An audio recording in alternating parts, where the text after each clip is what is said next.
Hello everyone. In this video, we are going to revise the functions or the methods in the Java, as the functions are the prerequisite of the recursion, and we will be also learning about how the function frames are created in the stack memory. So let's get started. Okay. So first of all, let's write the heading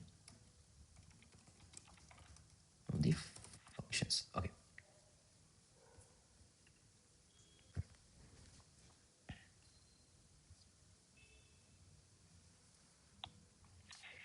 So first of all, what are functions or methods? जावा में हम functions को methods भी बोलते हैं, ठीक है? So functions क्या होता है? So functions are just a block of a code. They are a block of a code, and they are used or they are designed to perform a specific task. Perform a specific task. अगर आपको अपने programme से कोई specific task perform करवाना है तो आप functions का इस्तेमाल कर सकते हैं, ठीक है? ये तो होगी हमारे पास फंक्शंस की डेफिनेशन की they R block of a code and they perform a specific task. But असलियत में इसका मतलब क्या होता है? हम इसका एक मतलब एक सिनेरियो से समझते हैं, ठीक है? तो सिनेरियो कुछ ऐसा है that you are a software developer and आप एक प्रोडक्शन में काम कर रहे हो, तो आपके पास एक प्रोजेक्ट आता है। उस प्रोजेक्ट के अंदर आपने इनिशियली कुछ 1000 लाइन लिखी, कुछ 1000 लाइन ऑफ कोड लिखा, 1K लाइन ऑफ कोड लिखा, 1000 लाइन लिखी कोड की, ठीक है? उसके बाद हमारे पास एक एरे एनकाउंटर होता है, हमारे पास एक एरे आता है। Let's name this array as ARR1। Array आता है, हमको एक एरे एनकाउंटर होता है, ओके। और मेरे को इस ARR1 वाले एरे को सॉर्ट करना है, और कौन से एल्गोरिथम से सॉर्ट करना है? बबल सॉर्ट एल्गोरिथम से सॉर्ट करना है। तो ठीक है, मैं सॉर्ट कर देता हूँ ARR1 वाले एरे को by using the bubble sort algorithm, ठीक है? ये हो गया मेरे पास बबल सॉर्ट एल्गोरिथम। असलियत में ऐसा कुछ दिखता है, मतलब ऐसा नहीं होता, ऐसा दिखता है वो, ठीक है? मैंने एक काइंड ऑफ अपर व्यू लिखा है बस, बबल सॉर्ट।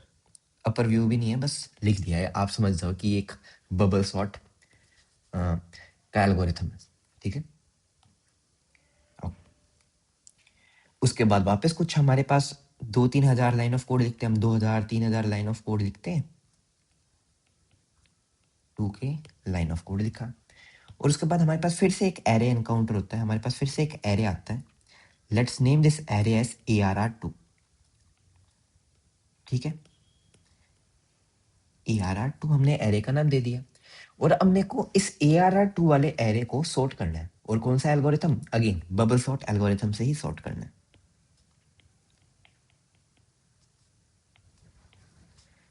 ठीक है? कर दिया मैंने ARR2 को भी बबल सॉर्ट एल्गोरिथम से सॉर्ट। ये भी मेरे पास बबल सॉर्ट एल्गोरिथम है, ओके। फिर से कुछ हमने 2-3 हजार लाइन ऑफ कोड लिखी, कुछ कोड लिखा डिपेंडिंग ऑन द सिनेरियो, क्या सिनेरियो चल रहा है, ठीक है? और उसके बाद फिर से हमारे पास एक एरे एनकाउंटर होता है, फिर से एक एरे आता है जिसका नाम है ARR3, ठीक है? और मेरे को इस एरे को सॉर्ट करना है, और कौन सा algorithm? Again bubble sort algorithm से ही सॉर्ट करना है, ठीक है? मैंने सॉर्ट कर दिया ARR3 को भी by using the bubble sort algorithm.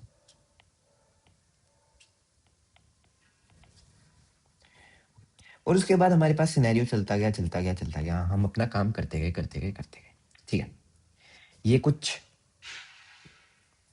Scenario है हमारे पास, ओके। मैं बड़ी रिवाइज करा देता हूँ सिनेरियो क्या है। सिनेरियो ये है दैट हमारे पास इनिशियली कुछ 1000 लाइन ऑफ कोड आता है, कुछ 1000 लाइन ऑफ कोड आता है, उसके बाद हमारे पास एक एरे आता है जिसका नाम ARR1 है, एक ये एरे है, और मेरे को इस ARR1 वाले एरे को सॉर्ट करना है, और कौन सा एल्गोरिथम, बबल सॉर्ट एल्गोरिथम से ही सॉर्ट करना है। तो मैंने बबल सॉर्ट एल्गोरिथम इंप्लीमेंट कर दिया ARR1 वाले एरे पे, ठीक है। जैसे ही मैंने इस एल्गोरिथम को इंप्लीमेंट किया ARR1 पे, मेरा ARR1 सॉर्ट होके आ गया, ओके, ठीक है। उसके बाद कुछ 2-3 हज़ार लाइन ऑफ कोड आता है, ओके। उसके बाद हमारे पास ARR2 आता है, ARR2 वाला एरे आया, और मेरे को ARR2 वाले एरे को भी सॉर्ट करना है, और कौन सा algorithm, again bubble sort algorithm से ही सॉर्ट करना है।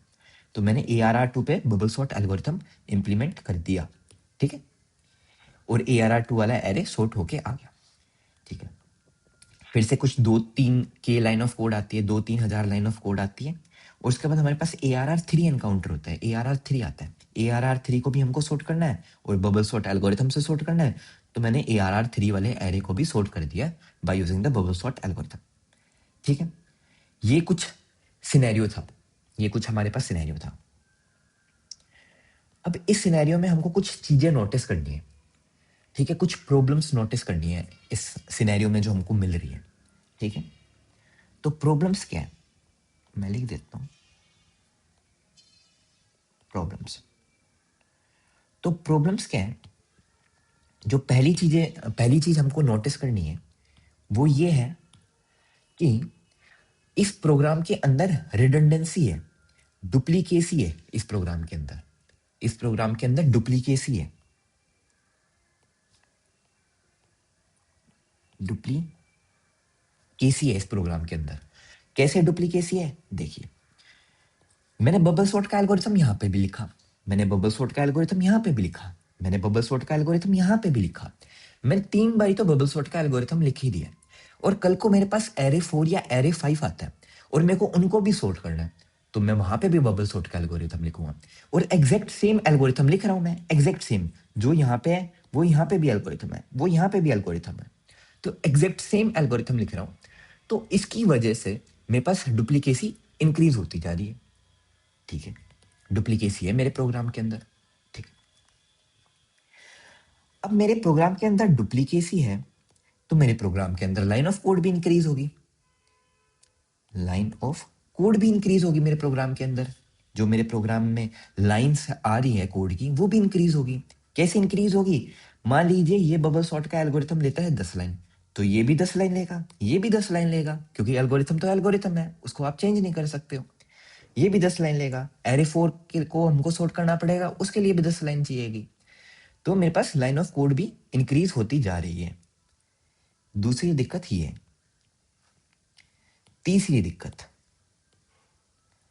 तीसरी दिक्कत ये है कि हमारे को ह्यूमन वर्क करना पड़ रहा है ज्यादा, ह्यूमन वर्क, ह्यूमन वर्क करना पड़ रहा है ज्यादा। कैसे ह्यूमन वर्क ज्यादा करना पड़ रहा है हमको, देखते। मान लीजिए मेरे को array 4 एनकाउंटर होता है, array 4 आता है मेरे पास, और array 4 को भी मेरे को सॉर्ट करना है, तो मेरे को बबल सॉर्ट का एल्गोरिथम बिल्कुल स्क्रैच से लिखना पड़ेगा, बिल्कुल स्टार्टिंग से लिखना पड़ेगा, बिल्कुल स्टार्टिंग से। For int i is equal to 0, i is less than n-1 i plus plus, for int j is equal to, बिल्कुल स्टार्टिंग से लिखना पड़ेगा, बिल्कुल। तो उसकी वजह से मेरे पास ह्यूमन वर्क भी बढ़ता जा रहा है। तीसरी दिक्कत ये। चौथी दिक्कत, चौथी प्रॉब्लम ये है कि ह्यूमन रीडेबिलिटी, ह्यूमन रीडेबिलिटी, जो हमारी ह्यूमन रीडेबिलिटी है वो कम होती जा रही है। कैसे कम होती जा रही है, मान लीजिए आपने एक प्रोग्राम लिखा, उस प्रोग्राम, मान लीजिए ये सिनेरियो है, और ये सिनेरियो में हमने 5 बारी बबल सॉर्ट लिख दिया, तो आप अगर देखोगे इस प्रोग्राम को खोल के तो आपको अच्छा नहीं लगेगा दिखने में, ह्यूमन रीडेबल नहीं रहेगा बिल्कुल भी।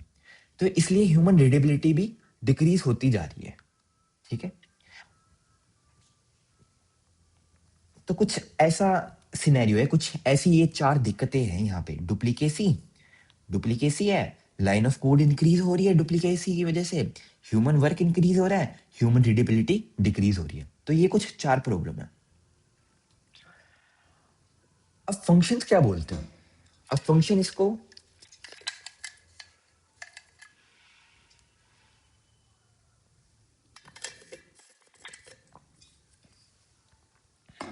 अब ये 4 दिक्कतें आई हैं हमारे पास।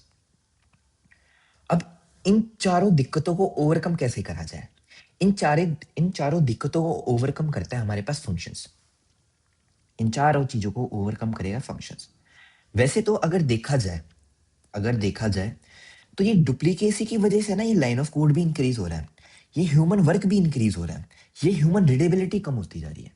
अगर देखा जाए ध्यान से, देखो डुप्लीकेसी आई तो लाइन ऑफ कोड तो इंक्रीज होगा ही होगा। हम यहाँ पे देख पा रहे हैं कि भाई यहाँ पे भी सेम काम कर रहे हैं, यहाँ पे भी सेम काम कर रहे हैं, यहाँ पे भी सेम काम कर रहे हैं। ह्यूमन वर्क इंक्रीज हो रहा है, क्यों? क्योंकि डुप्लीकेट काम कर रहे हैं हम, ठीक है। और ह्यूमन रीडेबिलिटी कम होती जा रही है, क्यों कम होती जा रही है? क्योंकि डुप्लीकेसी है हमारे प्रोग्राम के अंदर, ठीक है। और लाइन ऑफ कोड से क्या होता है? लाइन ऑफ कोड से हमारे फाइल का साइज भी इंक्रीज होता जाएगा, ठीक है। तो ऐसा कुछ सिनेरियो है। तो इस चीज को ओवरकम कौन करेगा? इस चीज को ओवरकम करेगा हमारे पास फंक्शंस। इस चीज को ओवरकम कौन करेगा? इस चीज को ओवरकम करेगा हमारे पास फंक्शंस, ठीक है।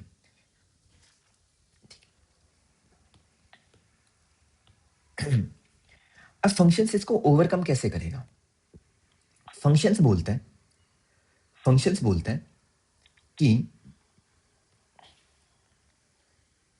फंक्शंस बोलते हैं कि आपको अपने प्रोग्राम में कहीं पे भी डुप्लीकेट या रिडंडेंट कोड दिख जाए, कहीं पे भी आपके प्रोग्राम में डुप्लीकेट या रिडंडेंट कोड दिख जाए, या फिर आपने कुछ कोड लिखा और उस कोड को आपको फ्यूचर में कभी यूज करना है, आपने कुछ कोड लिखा या उस कोड को आपको फ्यूचर में कभी यूज करना है, तो उस चीज का आप एक फंक्शन बना सकते हो।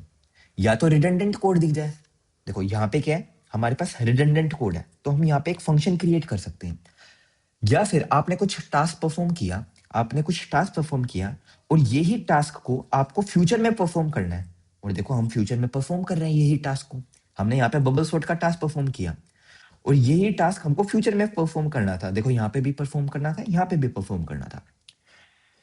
तो फंक्शन ये बोलता है कि कभी भी आपको रिडंडेंट या डुप्लीकेट कोड दिख जाए तो उस रिडंडेंट या डुप्लीकेट कोड को आप एक फंक्शन में डाल सकते हो, ताकि आपका ह्यूमन वर्क कम हो जाए, आपकी लाइन ऑफ कोड कम हो जाए, आपकी डुप्लीकेसी कम हो जाए, ठीक है। तो हमने यहाँ पे देखा कि बबल सॉर्ट डुप्लीकेट है या रिडंडेंट है। तो मैं काम करता हूँ, बबल सॉर्ट के एल्गोरिथम को एक फंक्शन के अंदर डाल देता हूँ, एक फंक्शन क्रिएट करता हूँ बबल सॉर्ट के एल्गोरिथम का, ठीक है।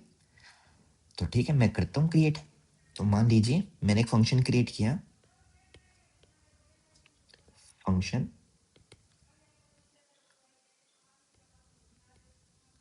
बबल सॉर्ट,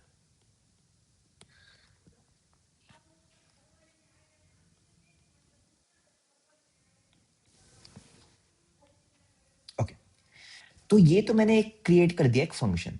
अब इस फंक्शन के अंदर मेरे को बबल सॉर्ट का एल्गोरिथम लिखना पड़ेगा, मेरे को ये बबल सॉर्ट का एल्गोरिथम लिखना पड़ेगा, ठीक है।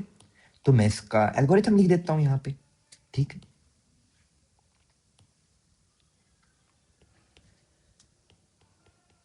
ये लिख दिया मैंने बबल सॉर्ट का एल्गोरिथम, ओके। ये हो गया हमारे पास बबल सॉर्ट का एल्गोरिथम, ओके। कुछ ऐसा होता है हमारे पास बबल सॉर्ट का एल्गोरिथम। अब देखते हैं, देखो, अब मैंने एक फंक्शन क्रिएट कर दिया जिसका नाम है बबल सॉर्ट। मैंने एक फंक्शन क्रिएट कर दिया जिसका नाम है बबल सॉर्ट, जो कि आर्ग्यूमेंट में लेगा हमारे पास एरे, और ये वाले एरे को सॉर्ट कर देगा। तो मेरा एक फंक्शन तैयार हो गया। मान लीजिए मैंने एक अपर व्यू, हाई लेवल व्यू में दिखाने की कोशिश करी है कि एक फंक्शन क्रिएट किया है। फंक्शन क्रिएट करने के लिए का नाम क्या है? हमारे फंक्शन का नाम क्या है? Bubble sort. और ये बबल सॉर्ट एक एरे एज अ आर्ग्यूमेंट लेगा, एज अ पैरामीटर लेगा, और इस एरे को सॉर्ट करेगा, और ये रहा उसका सॉर्टिंग एल्गोरिथम, ठीक है। तो एक ये फंक्शन क्रिएट हो चुका है मेरे पास। अब देखो, मेरे पास दो सिनेरियो निकल के आते हैं। या तो मैं एरे को सॉर्ट करने के लिए हर बारी मैनुअली वर्क करता रहूं, हर बारी मैनुअली वर्क करता रहूं, जो कि मैं यहां पे कर रहा था, हर बारी मैनुअली वर्क कर रहा था। या फिर मैं ये बबल सॉर्ट वाले फंक्शन है ना, ये बबल सॉर्ट वाला मेथड है, इसका इस्तेमाल करूं, दो सिनेरियो निकल के आ रहे हैं, या तो मैं मैनुअली हर बारी बबल सॉर्ट लिखता रहूं, या फिर मैं इस बबल सॉर्ट वाले फंक्शन का इस्तेमाल कर लूं। ठीक है, ठीक है। अगर मेरे को इस बबल सॉर्ट वाले फंक्शन का इस्तेमाल करना है तो मेरे को इस बबल सॉर्ट वाले फंक्शन को कॉल भी तो देनी पड़ेगी ना। मेरे को अगर ये बबल सॉर्ट वाले फंक्शन का इस्तेमाल करना है तो मेरे को बताना भी तो पड़ेगा ना अपने कंपाइलर को कि अरे भाई मेरे को ये बबल सॉर्ट वाला फंक्शन इस्तेमाल करना है, तो मेरे को इस फंक्शन को पुकारना भी तो पड़ेगा, इसको कॉल भी तो करना पड़ेगा। ठीक है, और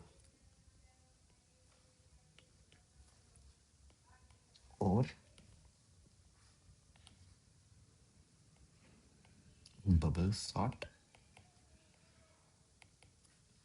और ARR टू ARR 3। ठीक है, ओके।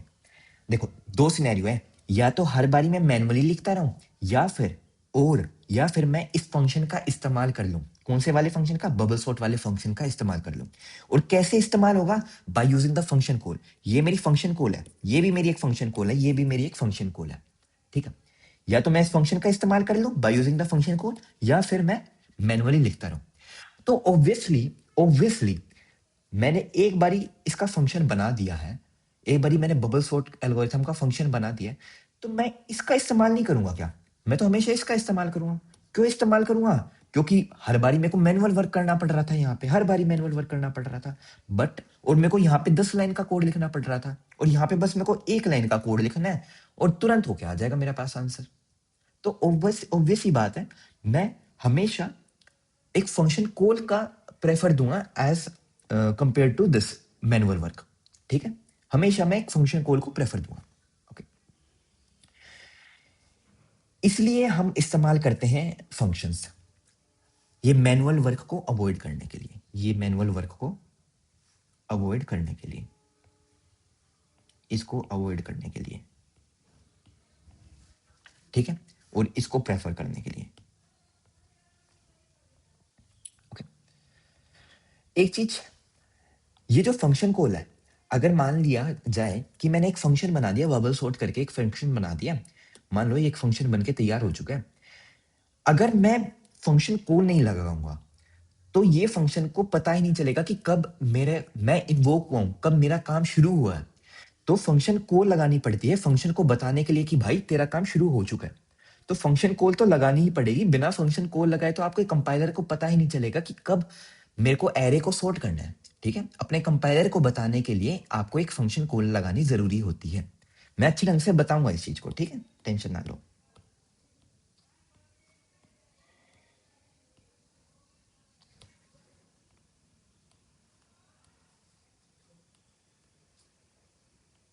ओके, कोई, इतना सिनेरियो क्लियर है? इतना सिनेरियो क्लियर है?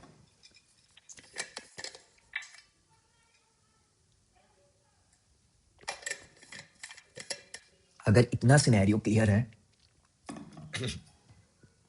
अगर इतना सिनेरियो क्लियर है, तो हम थोड़ा सा एक बार ये ना देखते हैं कि फंक्शंस कैसे बनते हैं। मैं ज्यूम करके चल रहा हूँ फिर से कि आपको आती है ये सारी चीजें, बट मैं एक बारी फिर भी रिवाइज करा रहा हूँ। ठीक है, 2 घंटे में, 1 घंटे में सब रिवाइज कर देंगे। ओके, अब हम देखते हैं कि how to declare the functions. Functions दिखते कैसे हैं, फंक्शंस को क्रिएट कैसे किया जाता है, ठीक है, लिखते कैसे फंक्शंस को, हम सारी चीजें देखते हैं मेरे।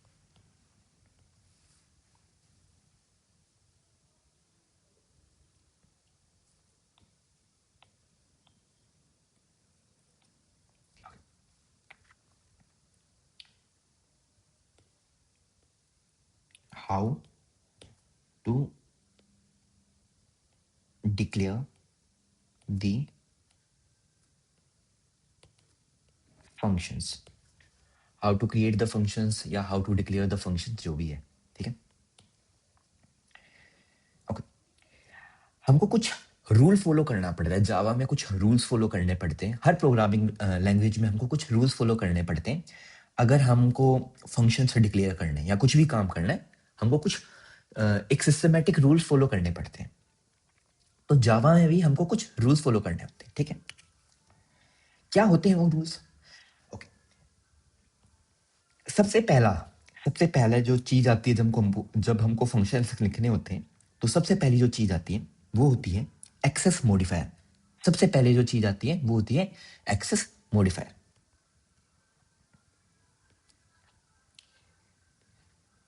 एक्सेस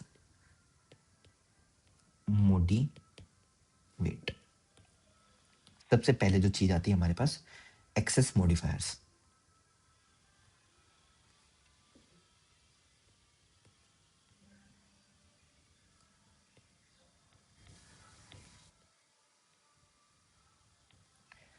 ओके, ये एक्सेस मॉडिफायर्स होते क्या? एक्सेस मॉडिफायर्स होते हैं पब्लिक, प्राइवेट, डिफॉल्ट और प्रोटेक्टेड।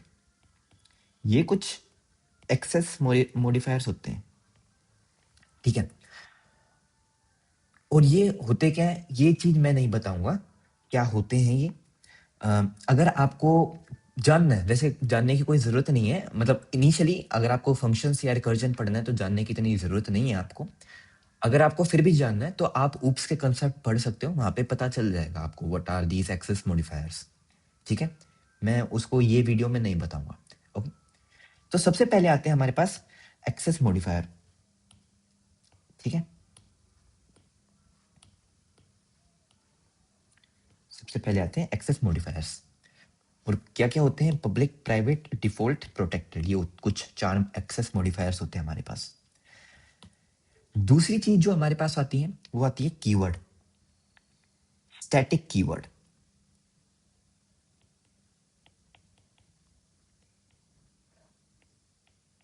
स्टैटिक कीवर्ड, हमारे पास एक कीवर्ड होता है जो कि जिसका नाम होता है स्टैटिक, ठीक है।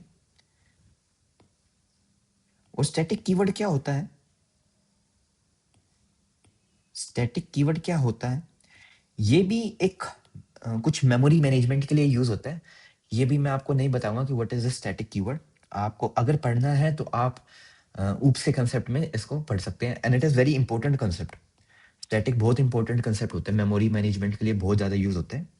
जब भी आप अपना प्रोग्राम लिखते हैं जावा में, तो सबसे पहले हम लिखते हैं पब्लिक स्टैटिक वॉइड मेन। जो पब्लिक होता है ना, पब्लिक होता है वो एक्सेस मॉडिफायर होता है। स्टैटिक क्या होता है? हमारे पास कीवर्ड होता है, वो मेमोरी मैनेजमेंट के लिए यूज होता है। उसकी वजह से ही बहुत सारा काम आसान हो जाता है। हमारे जेवीएम को पता होता है कि किस फंक्शन को कॉल करना होता है उस स्टैटिक कीवर्ड से, ठीक है। ओके, ये चीज आप पढ़ सकते हैं। कहाँ पे पढ़ सकते हैं? ऊप्स के कंसेप्ट में पढ़ सकते हैं स्टैटिक के बारे में। तो सेकंड चीज आती है हमारे पास स्टैटिक कीवर्ड, जब हम एक फंक्शन डिक्लेयर करते हैं। थर्ड चीज रिटर्न टाइप।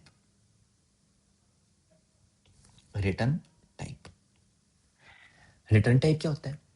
रिटर्न टाइप क्या होता है कि आप अपने फंक्शन से क्या रिटर्न करवाना चाहते हैं। अपने फंक्शन से क्या रिटर्न करवाना चाहते हैं? अपने फंक्शन से आप कुछ वैल्यू रिटर्न करवा सकते हो, अपने फंक्शन से आप कुछ ऑब्जेक्ट रिटर्न करवा सकते हो, अपने फंक्शन से आप कुछ करेक्टर रिटर्न करवा सकते हो, बूलियन वैल्यू रिटर्न करवा सकते हो, integer value, float value, array, string, tree का रूट नोड, कुछ भी जो आपको अच्छा लगे अपने फंक्शन से आप वो रिटर्न करवा सकते हो। एरे भी रिटर्न करवा सकते हो, इंट का एरे हो, स्ट्रिंग का एरे हो, बूलियन का एरे हो, कुछ भी हो, एरे लिस्ट हो, स्ट्रिंग बिल्डर हो, कुछ भी रिटर्न करवा सकते हो डिपेंडिंग ऑन द सिनेरियो, ठीक है। तो रिटर्न टाइप होता है तीसरी चीज, आप अपने फंक्शन से क्या रिटर्न करवाना चाहते हो, ओके। तीसरी चीज आती है ये, ओके। मैं लिख देता हूं, इंट, फ्लोट, लॉन्ग, डबल, या इतने लिखने की जरूरत भी नहीं है। इंट, लॉन्ग, डबल, और भी जितने भी प्रिमिटिव डेटा टाइप्स है आप सब रिटर्न करवा सकते हो। ऑब्जेक्ट रिटर्न करवा सकते हो, आप एरे रिटर्न करवा सकते हो, आप ऐसे एक इंट का एरे रिटर्न करवा सकते हो, आप ऐसे एक फ्लोट का एरे रिटर्न करवा सकते हो, आप ऐसे स्ट्रिंग का एरे भी रिटर्न करवा सकते हो। जावा में स्ट्रिंग एक data type, primitive data type नहीं होता है, ये याद रखना आप, ठीक है। आप ऑब्जेक्ट भी रिटर्न करवा सकते हो, ठीक है, कुछ भी रिटर्न करवा सकते हो डिपेंडिंग ऑन द सिनेरियो, ठीक है, मैं सब नहीं बताऊंगा यहाँ पे। ये हो गया हमारे पास रिटर्न टाइप। थर्ड चीज आती है रिटर्न टाइप। पहली चीज एक्सेस मॉडिफायर, दूसरी चीज स्टैटिक कीवर्ड, तीसरी चीज रिटर्न टाइप, चौथी चीज हमारे पास होती है हमारा फंक्शन का नाम। अब फंक्शन का नाम तो इंपॉर्टेंट है ही, क्योंकि मेरे को पता ही नहीं चलेगा कि किस फंक्शन को बुलाना है, तो फंक्शन का नाम तो इंपॉर्टेंट होता है, ठीक है। अगर फंक्शन का नाम ही नहीं है तो पता ही कैसे चलेगा कि भाई किस फंक्शन को बुलाना है, ठीक है। चौथी चीज आती है हमारे पास फंक्शन नेम। फंक्शन नेम या मेथड नेम, फंक्शन और मेथड दोनों सेम चीज होती है, बस बोलने का तरीका अलग है, फैंसी वर्ड है बस वो। Function name. एंड मैं आपको एक चीज बता देता हूं जो कि बहुत इंपॉर्टेंट चीज है। आपके फंक्शन का नाम कुछ मीनिंगफुल होना चाहिए। आपके फंक्शन का नाम ऐसा नहीं होना चाहिए A B C D X Y Z, कुछ ऐसा रैंडम नहीं होना चाहिए। आपके फंक्शन का नाम कुछ मीनिंगफुल होना चाहिए, कि कुछ आपने मीनिंगफुल लिखा है, और आपके फंक्शन के नाम से आपके फंक्शन की फंक्शनैलिटीज पता हो जानी चाहिए। आपके फंक्शन के नाम से आपके जो फंक्शन का नाम है उसकी मदद से देखते ही मेरे को पता चल जाना चाहिए कि भाई ये फंक्शन मेरा कर क्या रहा है इंटरनली। अगर आपका फंक्शन का नाम है बबल सॉर्ट, तो मेरे को पता हो जाएगा कि हाँ ये वाला फंक्शन बबल सॉर्ट इंप्लीमेंट करेगा। आपके फंक्शन का नाम है लीनियर सर्च, तो मेरे को पता चल जाएगा कि ये वाला फंक्शन लीनियर सर्च इंप्लीमेंट करेगा। आपके फंक्शन का नाम है बाइनरी सर्च, तो मेरे को पता चल जाएगा कि ये वाला फंक्शन बाइनरी सर्च है। मेरे को उसके कोड को खोल खोल के देखने की जरूरत नहीं पड़ेगी, ठीक है। और आपके फंक्शन का नाम कुछ मीनिंगफुल होना चाहिए, ठीक है। और ऐसा भी नहीं होना चाहिए कि आपके फंक्शन का नाम है बबल सॉर्ट और इंटरनली आपने इंप्लीमेंट कर दिया क्विक सॉर्ट। क्यों? क्योंकि अगर कोई तीसरा प्रोग्रामर आके देखता है आपके कोड को, और वो देखता है कि आपने बबल सॉर्ट के फंक्शन के अंदर क्विक सॉर्ट इंप्लीमेंट कर रखा है, और वो तो कंफ्यूज हो जाएगा कि यार मैं तो बबल सॉर्ट इंप्लीमेंट किया था, ये क्विक सॉर्ट कैसे इंप्लीमेंट हो गया। तो आपके फंक्शन का नाम कुछ मीनिंगफुल होना चाहिए, ठीक है। ओके, उसके बाद आते हैं हमारे पास पैरामीटर्स। और हमारे पास पैरामीटर्स कितने भी हो सकते हैं डिपेंडिंग ऑन द सिनेरियो, कितने भी पैरामीटर्स हो सकते हैं, ओके। और उसके बाद आता है हमारे पास कर्ली ब्रैकेट, एक कर्ली ब्रैकेट, और यहाँ पे क्लोजिंग ब्रैकेट। कुछ ऐसा होता है हमारे पास एक फंक्शन डिक्लेयर। सबसे पहले आता है हमारे पास एक्सेस मॉडिफायर्स, सबसे पहले आते हैं हमारे पास एक्सेस मॉडिफायर्स, ओके। उसके बाद आता है हमारे पास स्टैटिक कीवर्ड। एक्सेस मॉडिफायर्स क्या हो सकते हैं? Public, private, default, protected. और हमको इनमें से एक यूज करना होता है, ऐसा नहीं कि सारे यूज कर रहे हो, public, private, static, int, main, ऐसा नहीं, खाली एक यूज करना होता है। पब्लिक हो सकता है, प्राइवेट हो सकता है, डिफॉल्ट हो सकता है, या प्रोटेक्टेड हो सकता है, ओके। दूसरी चीज हमारे पास आता है स्टैटिक कीवर्ड। हम चाहे तो स्टैटिक को लगा भी सकते हैं, हम चाहे तो स्टैटिक को नहीं भी लगा सकते, बट आपको पता होगा कि मैं एज्यूम करके चल रहा हूँ कि आपको ये पता होगा कि कहाँ पे लगा सकते हैं, कहाँ पे नहीं लगा सकते हैं। जब हम एक ऑब्जेक्ट बनाते हैं एक क्लास का, और हमको एक फंक्शन को कॉल करना होता है, तो हमको स्टैटिक लगाने की जरूरत नहीं होती है। मैं अगेन एज्यूम करके चल रहा हूँ कि ये सारी चीजें आपको पता है क्यों ऐसा वर्क होता है, ठीक है। बट मैं अपने सारे के सारे कोड्स में, सारे के सारे प्रोग्राम में स्टैटिक लगाऊंगा, बट कहीं कहीं पे मैं नहीं भी लगाऊंगा, वो तो सिनेरियो पे डिपेंड होगा, ठीक है। तीसरी चीज रिटर्न टाइप। हमारा फंक्शन क्या रिटर्न कर रहा है, क्या रिटर्न कर रहा है? इंट रिटर्न कर रहा है, फ्लोट रिटर्न कर रहा है, लॉन्ग रिटर्न कर रहा है, बुलियन रिटर्न कर रहा है, कैर रिटर्न कर रहा है, स्ट्रिंग रिटर्न कर रहा है, स्ट्रिंग का एरे रिटर्न कर रहा है, क्या रिटर्न कर रहा है, वो ये बताएगा, ठीक है। उसके बाद आता है फंक्शन नेम, फंक्शन का नाम क्या है। और उसके बाद आते हैं हमारे पास पैरामीटर्स, ठीक है। कुछ ऐसे दिखता है हमारे पास एक फंक्शन। अब हम करते हैं, एक बार हम फंक्शन को डिक्लेयर करते हैं, बबल सॉर्ट के फंक्शन को, ठीक है। हम इंटरनली लॉजिक नहीं लिखेंगे, बस एक बार हम डिक्लेयर करते हैं, एक सेकंड। ओके, तो सबसे पहले क्या आता है जब हमको बबल सॉर्ट का फंक्शन डिक्लेयर करना होता है, तो सबसे पहले क्या आता है? सबसे पहले आते हैं हमारे पास एक्सेस मॉडिफायर्स। तो हमारे एक्सेस मॉडिफायर क्या लिख रहे हैं हम? पब्लिक। दूसरी चीज आती है हमारे पास स्टैटिक कीवर्ड, ओके, हमने स्टैटिक लिख दिया। तीसरी चीज आती है हमारा रिटर्न टाइप। हमको क्या रिटर्न करवाना है अपने बबल सॉर्ट वाले फंक्शन से? मेरे को कुछ रिटर्न नहीं करवाना अपने बबल सॉर्ट वाले फंक्शन से, मैं मान के चलता हूं, ठीक है।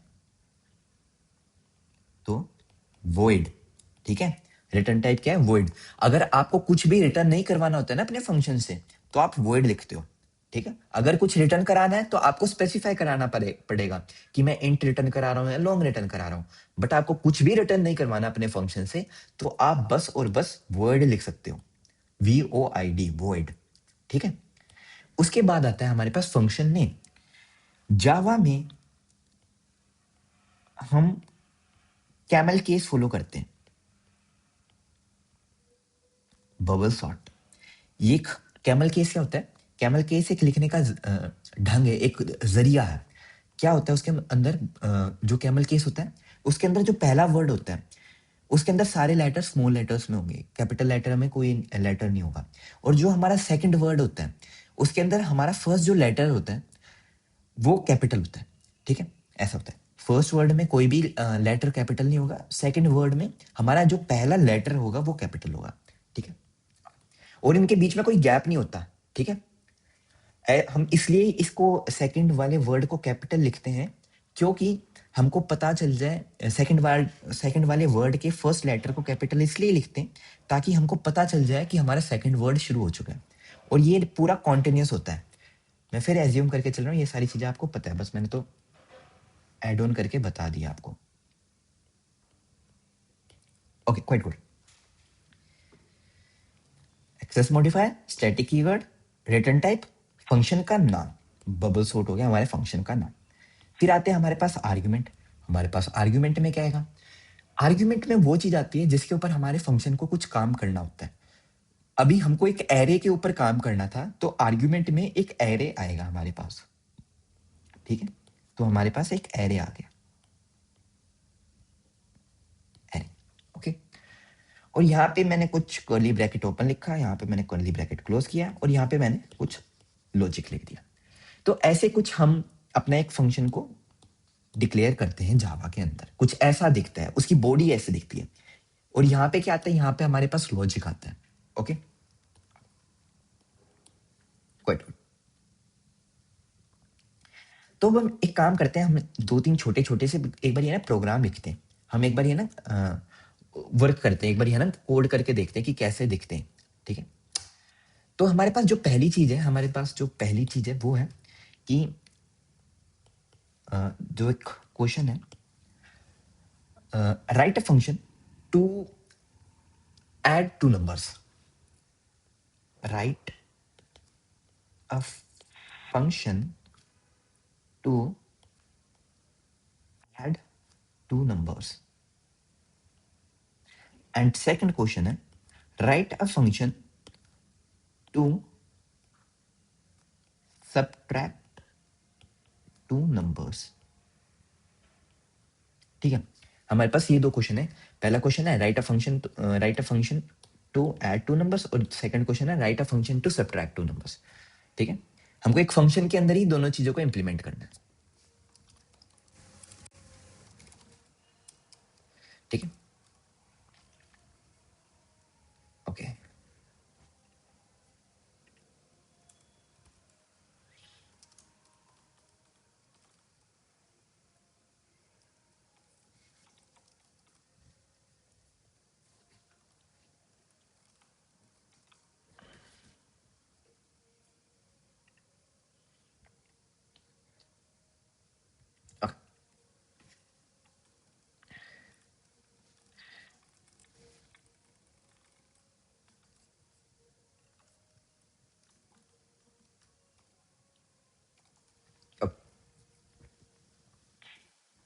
ठीक है, तो चलो हम शुरू करते हैं। हमको पता है सबसे पहले क्या आता है, public class A revision of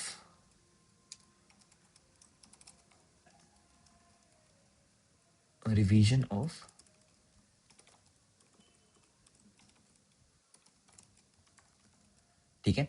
फिर आता है हमारे पास फंक्शन का नाम। हमारे पास ना जो पब्लिक स्टैटिक वॉइड मेन होता है वो भी हमारे पास एक फंक्शन होता है, ठीक है।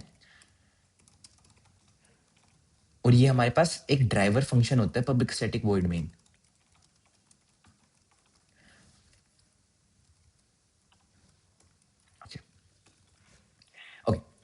तो ये तो हो गया हमारे पास, हमने एक क्लास बना दी जिसका नाम है ए रिवीजन ऑफ फंक्शंस। हमने मेन फंक्शन डिक्लेयर कर दिया, क्योंकि मेन भी हमारे पास एक फंक्शन होता है और इसको हम ड्राइवर फंक्शन बोलते हैं, ठीक है। ओके, अब हमारे पास प्रोग्राम क्या था, हमारे पास प्रोग्राम ये था कि write a function to add two number. तो हमारे को एक फंक्शन बनाना है जिसके अंदर हमको दो नंबर्स को ऐड करना है, ठीक है। तो एक फंक्शन बनाते हैं। तो फंक्शन का सबसे पहले क्या आता है, सबसे पहले आता है एक्सेस मॉडिफायर्स। तो सबसे पहले हमको एक्सेस मॉडिफायर लिखना पड़ेगा, और मेरे को क्या एक्सेस मॉडिफायर चाहिए, मेरे को पब्लिक एक्सेस मॉडिफायर चाहिए। So public. दूसरी चीज आती थी हमारे पास स्टैटिक कीवर्ड। तो स्टैटिक कीवर्ड। तीसरी चीज क्या आती थी हमारे पास, तीसरी चीज आती थी हमारे पास रिटर्न टाइप। हमको क्या अपने फंक्शन से रिटर्न करवाना है, हमको अपने फंक्शन से क्या रिटर्न कराना है, इंट रिटर्न कराना है, लॉन्ग रिटर्न कराना है, क्या रिटर्न कराना है। अभी मेरे पास प्रोग्राम है कि write a function to add two numbers. मेरे को दो नंबर्स को ऐड करके जो उनका सम आ रहा है मेरे को वो रिटर्न कराना है, ठीक है। अभी मेरे को क्या रिटर्न कराना है, दो नंबर्स को ऐड करके जो उनका सम आ रहा है, दो नंबर्स को ऐड करके जो उनका सम आ रहा है वो रिटर्न कराना है। और दूसरा प्रोग्राम में क्या करना है, मेरे को दो नंबर्स को सब्ट्रैक्ट करना है। ओके, नम वन में से नम टू को सब्ट्रैक्ट करना है, और जो आंसर आ रहा है मेरे को वो रिटर्न कराना है। ओके, तो पब्लिक स्टैटिक इंट। क्यों क्यों क्यों रिटर्न कराना है मेरे को, यहां पे मैंने इंट क्यों लिखा, क्योंकि मेरे को दो नंबर्स को ऐड करूंगा तो उसका सम भी तो इंट ही आएगा ना। दो इंट नंबर्स का सम क्या आएगा, इंट ही आएगा, अनलेस एंड अनटिल वो ओवरफ्लो नहीं हो रहा है। ओके, और उसके बाद क्या आता था हमारे पास, फंक्शन का नाम। फंक्शन का नाम क्या है, एडिशन। ओके, और ये फंक्शन के अंदर पैरामीटर्स क्या आएंगे, इसके अंदर आर्ग्यूमेंट्स क्या आएंगे, इसके अंदर दो आर्ग्यूमेंट तो आएंगे ही आएंगे। क्यों दो आर्ग्यूमेंट आएंगे, क्योंकि मेरे को पता तो होना चाहिए ना कि किन दो नंबर्स को ऐड कराना है। तो मैंने कर दिया int num one and int num two. अब मैंने क्या किया, int sum is equal to num one plus num two. Okay, मैंने क्या किया, num one plus num two कर दिया सम। मान लीजिए यहाँ पे आया मेरे पास 7 और यहाँ पे आया 4। नम वन के अंदर यूजर ने प्रोवाइड किया 7 और नम टू के अंदर यूजर ने प्रोवाइड किया गया 4। अब मैंने क्या किया, num one plus num two, 7 + 4 that is gonna be 11। तो सम के अंदर क्या आ गया, सम के अंदर आ गया मेरे पास 11, और मैंने क्या किया, रिटर्न कर दिया सम। ओके, अब क्या हुआ इससे, मैंने क्या कर दिया, 11 रिटर्न कर दिया। ओके, ये मेरे पास एडिशन वाला फंक्शन बनके तैयार हो चुका है। अब मेरे को दूसरा जो मेरे पास फंक्शन था, दो दूसरा मेरा पास प्रोग्राम था, वो क्या था कि write a function to subtract two numbers. Num two को सब्ट्रैक्ट करना है नम वन में से, ठीक है। तो मेरे पास सबसे पहले क्या आता है, access modifiers. Wait, access modifiers. उसके बाद क्या आता है मेरे पास, स्टैटिक कीवर्ड वर्ड। उसके बाद क्या आता है मेरे पास, रिटर्न टाइप, और उसके बाद फंक्शन नेम, और उसके बाद मेरे पास पैरामीटर्स। कुछ ऐसा होता है ना। ओके, तो सबसे पहले क्या है, एक्सेस मॉडिफायर्स। अब मेरे को क्या करना है, एक फंक्शन इंप्लीमेंट करना है जिसके अंदर मैं num2 को सब्ट्रैक्ट करूंगा num1 में से। तो सबसे पहले है एक्सेस मॉडिफायर, ठीक है। यहाँ पे मैं पब्लिक लिख सकता हूँ, प्राइवेट प्राइवेट लिख सकता हूँ, या फिर मैं यहाँ पे प्रोटेक्टेड भी लिख सकता हूँ, डिपेंडिंग ऑन द सिनेरियो, ठीक है। तो मान लीजिए मैं यहाँ पे पब्लिक लिख के चल रहा हूँ, और यहाँ पे मैं कुछ भी नहीं लिख सकता हूँ, यहाँ पे सिर्फ और सिर्फ स्टैटिक भी लिख सकता हूँ। वहां पे आगे का मैंने लिखा ही नहीं, पब्लिक भी नहीं लिखा, प्राइवेट भी नहीं लिखा, स्टैटिक भी नहीं लिखा, डिफॉल्ट भी नहीं लिखा, प्रोटेक्टेड भी नहीं लिखा, ठीक है। तो मैंने लिख दिया पब्लिक। उसके बाद आता है हमारे पास स्टैटिक, और उसके बाद आता है हमारे पास रिटर्न टाइप। क्या रिटर्न कराना है, मेरे को इंट रिटर्न कराना है, क्योंकि दो नंबर्स को अगर मैं सब्ट्रैक्ट करूंगा तो उसका, दो इंटीजर नंबर को अगर मैं सब्ट्रैक्ट करूंगा तो उनका सम भी, उनका सब्ट्रैक्शन भी एक इंट ही आएगा। और फंक्शन का नेम सब्ट्रैक्शन। ओके, और उसके बाद आते हैं हमारे पास पैरामीटर्स। तो अगर मेरे को दो नंबर्स को सब्ट्रैक्ट करना है तो मेरे पास दो नंबर तो होने चाहिए ही ना। अगर दो नंबर है ही नहीं तो फिर तो मैं सब्ट्रैक्ट किस में से किसको करूंगा। तो मेरे पास आए दो नंबर, तो int subtract is equal to num1 minus num2। Sorry, और अब मैं क्या करूंगा, रिटर्न सब। ओके, ओके, ये हो गया मेरे पास 2 फंक्शन बन के तैयार। ठीक है,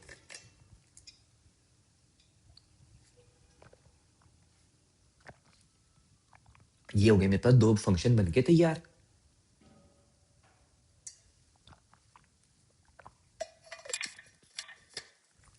अब आप 1 सेकंड के लिए इस वीडियो को पॉज करो और बताओ, अगर मैं यहाँ पे ये रन पे क्लिक कर दूंगा तो क्या होगा, मेरे पास आंसर क्या आएगा? आप बताओ, 1 सेकंड के लिए वीडियो को पॉज करो और बताओ, अगर मैं इस रन पे अगर क्लिक करूंगा तो क्या आएगा? ठीक है, इसका आंसर कुछ भी नहीं आएगा। क्यों कुछ नहीं आएगा, मैं आपको बताता हूं। देखो, हमको एक फंक्शन कॉल भी तो जरूरत होगी ना। देखो, हमने फंक्शन तो बना दिया, देखो इसका आंसर कुछ नहीं आया। ठीक है, ये हमारा कुछ, हमने इसको कंपाइल किया एज वेल एज हमने रन भी किया। ठीक है, बट इसका आंसर कुछ भी नहीं आया। ये हमने कंपाइल भी किया एज वेल एज रन भी कर दिया, बट इसका आंसर कुछ भी नहीं आया। क्यों नहीं आया ये समझो। मैंने एक चीज बताई थी आपको, यहाँ पे मैंने एक चीज बताई थी आपको। देखो, मैंने यहाँ पे एक चीज बताई थी आपको कि मैंने एक फंक्शन तो बना दिया, बट फंक्शन को कॉल भी तो करना पड़ेगा ना। मेरे को अपने कंपाइलर को बताना तो पड़ेगा कि भाई मैं एक बबल सॉर्ट को इंप्लीमेंट कर रहा हूं अभी। मैंने यहाँ पे बबल सॉर्ट का जब फंक्शन लिखा था, तो मेरे को बताना तो पड़ेगा ना अपने कंपाइलर को कि अरे भैया मैं आपको इंप्लीमेंट कर रहा हूं, मैं आपको इन्वोक कर रहा हूं, मैं आपको कॉल लगा रहा हूं। तो ये चीज होती है हमारे पास फंक्शन कॉल। तो इसी सिनेरियो में भी मैंने फंक्शन तो लिख दिया, बट मेरे को इनको कॉल भी तो करना पड़ेगा ना। मेरे को बताना भी तो पड़ेगा ना अपने कंपाइलर को कि अरे भैया इनको कॉल करना है। ठीक है, तो मैं एक दूंगा फंक्शन कॉल। मैंने दी फंक्शन कॉल, जिसके अंदर मैंने पहले पैरामीटर में दिया 7 और दूसरे पैरामीटर में दिया मैंने 4। ठीक है, और एक और फंक्शन कॉल दी मैंने। ये फंक्शन कॉल तो गई इसकी एडिशन की। ओके, और दूसरी कॉल गई, दूसरी कॉल किसी गई, मान लीजिए 8 और 2 की गई। ठीक है, अब मैं एक सेकंड के लिए इस वीडियो को पॉज करो। अब आप बताओ इसका आंसर क्या आएगा, क्या कुछ चलेगा, क्या आंसर आएगा इसका। 1 सेकंड के लिए पॉज करो। इसका आंसर कुछ भी नहीं आएगा अभी भी, क्योंकि मैंने आंसर को कहीं पे सेव कराया ही नहीं है। तो अगर मेरे को आंसर को सेव कराना है ना, मैं इसको सेव करा सकता हूँ या फिर मैं प्रिंट करा सकता हूँ। Wait a second.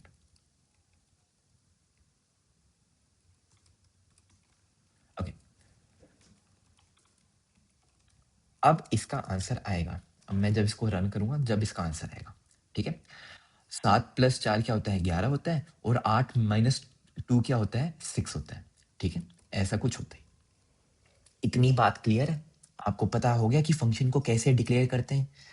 मैं फिर से बोल रहा हूँ कि आपको ये सारी चीजें पता होनी चाहिए, बस मैंने तो इसको एड ऑन्स किया है। ठीक है, ओके।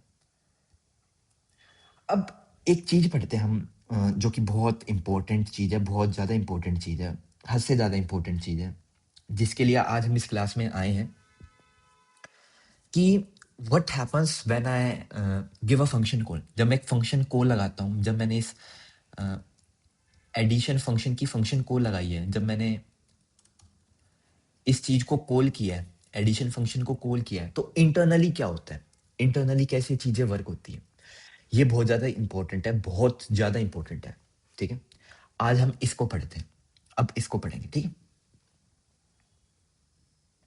इस प्रोग्राम की मेरे को ड्राई रन कराने की तो कोई ज़रूरत नहीं होगी, क्योंकि ये काफ़ी इजी है और आपको आता भी होगा ये।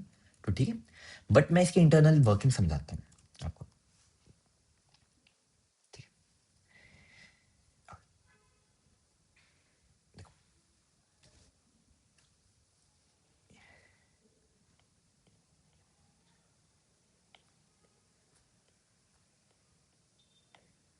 Internal working when the function call is given.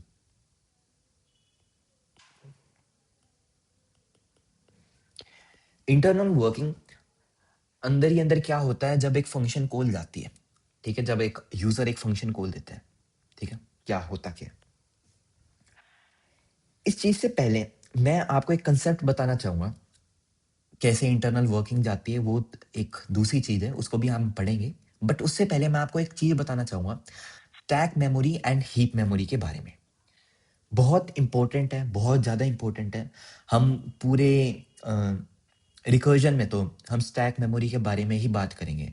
पूरा रिकर्जन स्टैक मेमोरी के ऊपर ही बेस्ड है। एक चीज़ और, अगर आप बीटेक के बच्चे हैं, आप बीटेक के स्टूडेंट्स हैं, फर्स्ट सेकंड ईयर के स्टूडेंट्स हैं, तो आपने पढ़ा होगा स्टैक डेटा स्ट्रक्चर और आपने पढ़ा होगा हीप डेटा स्ट्रक्चर या प्रायोरिटी क्यू। आपने ये दोनों चीज़ें पढ़ी होगी। बट मैं यहाँ पे डेटा स्ट्रक्चर की बात नहीं कर रहा, मैं यहाँ पे मेमोरी की बात कर रहा हूँ। मैं यहाँ पे स्टैक मेमोरी की बात कर रहा हूँ, हीप मेमोरी की बात कर रहा हूँ, ठीक है, ना कि डेटा स्ट्रक्चर। डेटा स्ट्रक्चर की बात नहीं कर रहा हूँ मैं, याद रखना, मैं मेमोरी की बात कर रहा हूँ, ठीक है। मेमोरी की बात हो रही है यहाँ पे, डेटा स्ट्रक्चर की बात नहीं हो रही है, ठीक है। कंफ्यूज मत होना, बिल्कुल भी कंफ्यूज मत होना, और ये स्टैक से तो बिल्कुल कंफ्यूज मत होना, ठीक है। अगर आपने नहीं पढ़ा what is this stack data structure और हीप डेटा स्ट्रक्चर, अच्छी बात है, कोई दिक्कत नहीं है, नहीं पढ़ा तो ओके। बस अभी हम स्टैक मेमोरी की बात करेंगे, ना कि डेटा स्ट्रक्चर की। Okay. तो क्या होता क्या है ये स्टैक मेमोरी, क्या होता है ये डेटा स्ट्रक्चर, ये हीप मेमोरी होती क्या है ये भला, मैं बताता हूं आपको।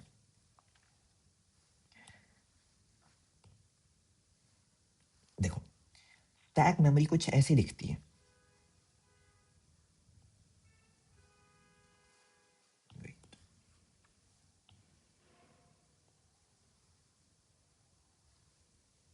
स्टैक मेमोरी कुछ ऐसी दिखती है, और हीप मेमोरी,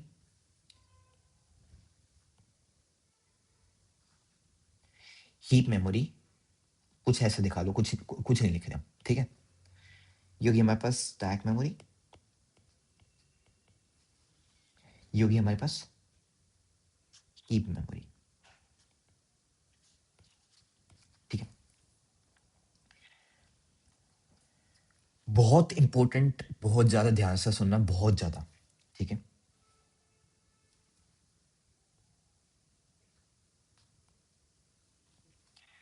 जितने भी आपके वेरिएबल्स, लोकल वेरिएबल्स, जितने भी आपके लोकल वेरिएबल्स, ग्लोबल नहीं, जितने भी आपके लोकल वेरिएबल्स क्रिएट होते हैं, जितने भी आपके लोकल वेरिएबल्स क्रिएट होते हैं, वो स्टैक वाली मेमोरी में ही क्रिएट होते हैं।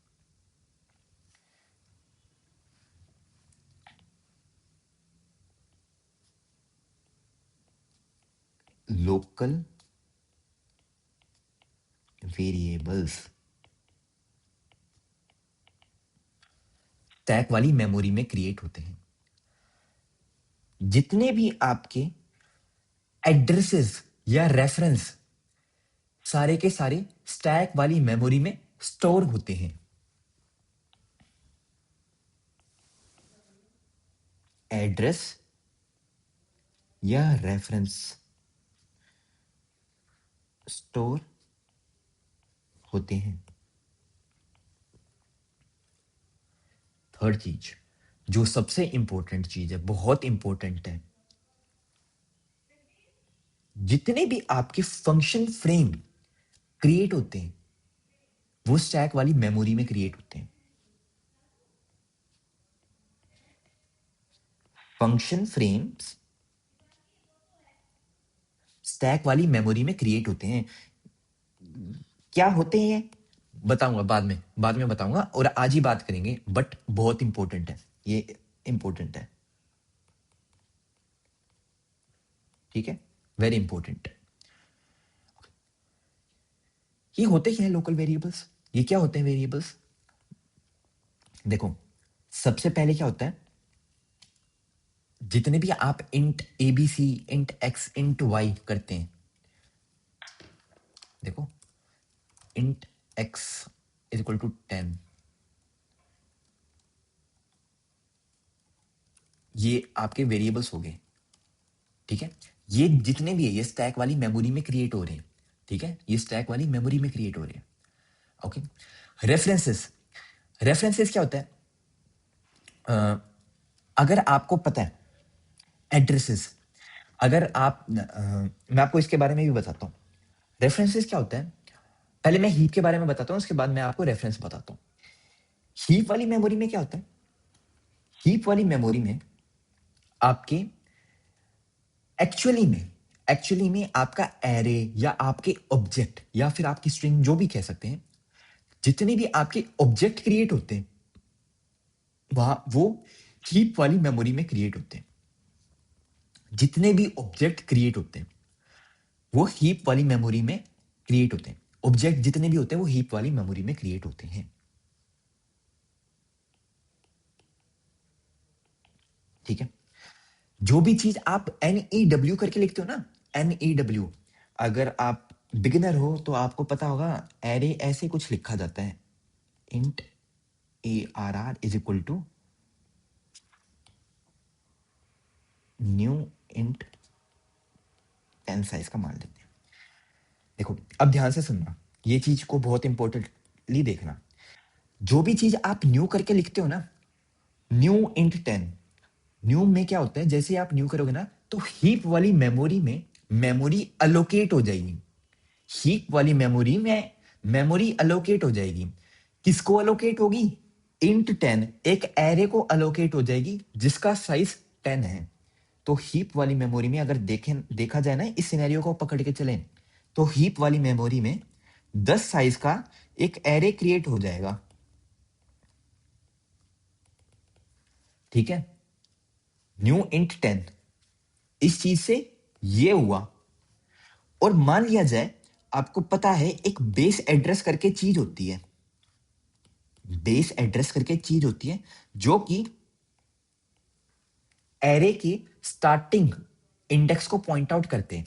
तो मान लेते हैं यहां पे बेस एड्रेस 2K है, तो जो 2K होगा ना, जो 2K होगा वो हमारा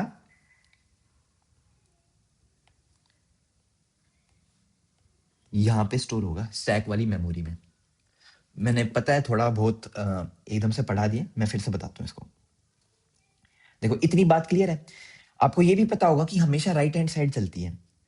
ये मैं आपको एड ऑन्स करके बता रहा हूँ, ये चीज तो बिल्कुल एड ऑन्स करके बता रहा हूँ, आपको ये पता होनी चाहिए एरे के कंसेप्ट में। ठीक है, आपको पता होना चाहिए कि हमेशा पहले राइट हैंड साइड चलेगी। जब भी आपके पास इक्वल टू आता है तो उसका हमेशा राइट हैंड साइड चलती है। ओके, तो न्यू इंट 10 से क्या होता है कि एक हीप मेमोरी में मेमोरी अलोकेट होती है। किसको अलोकेट होती है? एक इंट साइज के एरे को जिसका साइज 10 है। इस चीज से ये हुआ कि हीप मेमोरी में मेमोरी अलोकेट हुई एक इंट एरे को जिसका साइज 10 है। ठीक है, होगी, इसका साइज क्या है? 10, 0 1 2 3 4 5 6 7 8 9, आखिरी इंडेक्स है 9। और इसका जो बेस एड्रेस है, इस एरे का जो बेस एड्रेस है वो है 2K। स्टार्टिंग एड्रेस क्या है? 2K। ठीक है, अब राइट हैंड साइड का तो काम हो गया कंप्लीट। अब देखो मैंने यहां पे एक लाइन लिखी थी, एड्रेस रेफरेंस स्टोर होता है स्टैक वाली मेमोरी में। मैंने एक ये लाइन लिखी थी, एड्रेसेस या रेफरेंस स्टोर होता है स्टैक वाली मेमोरी में। अब ये देखा जाए तो ये रेफरेंस ही तो है, ये एक एड्रेस ही तो है, ये रेफरेंस ही तो है। और किसका रेफरेंस है? किसको पॉइंट आउट कर रहा है? इस वाले एरे को पॉइंट आउट कर रहा है। तो जितने भी ये एड्रेस या रेफरेंस स्टोर होंगे ना, वो कहां पे स्टोर होगा? ये एड्रेस कहां पे स्टोर होगा? ये एड्रेस यहां पे स्टोर होगा, इंट ARR 10, इंट ARR के अंदर।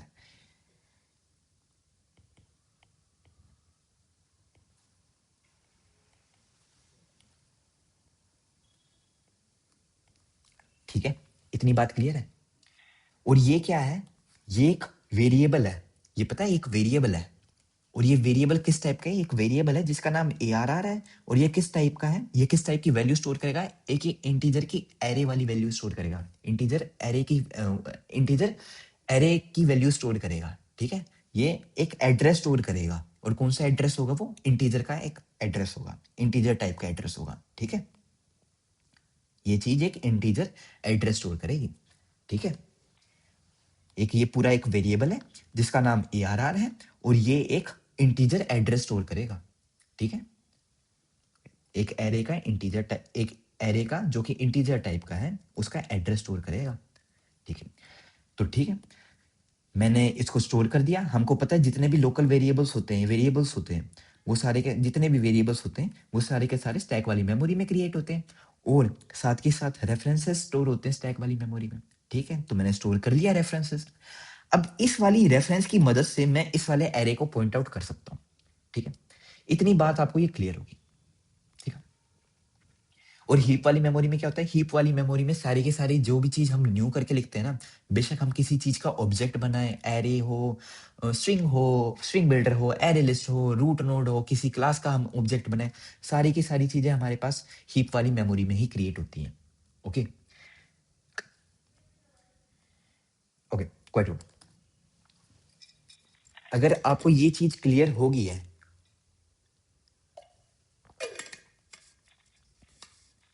तो अच्छी बात है।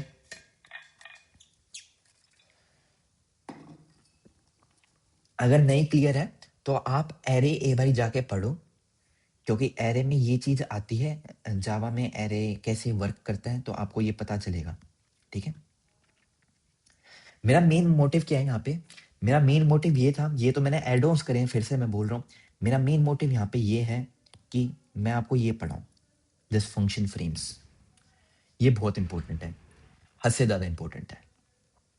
ठीक है, ओके। स्टैक वाली मेमोरी में फंक्शन फ्रेम्स क्रिएट होते हैं, स्टैक वाली मेमोरी में फंक्शन फ्रेम क्रिएट होते हैं, ना कि हीप वाली में। हीप वाली मेमोरी में फंक्शन फ्रेम नहीं क्रिएट होते, स्टैक वाली मेमोरी में फंक्शन फ्रेम्स क्रिएट होते हैं। एक मैं आपको एग्जांपल से सिखाना चाहूंगा what is this function frames. ठीक है, देखो मैं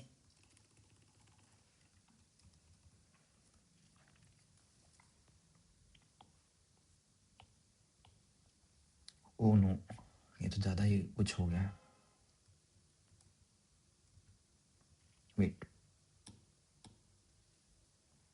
एक सेकंड बस।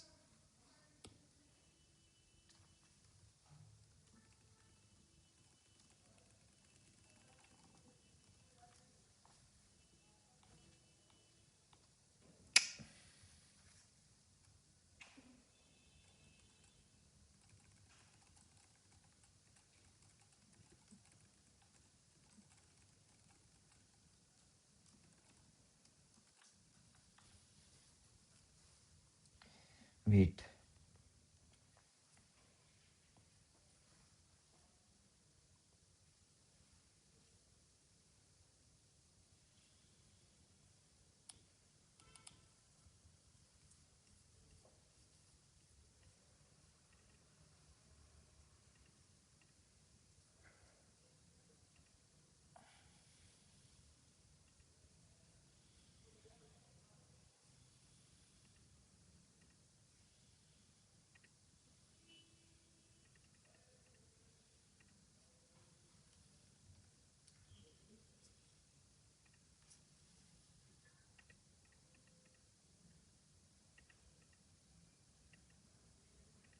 ओके,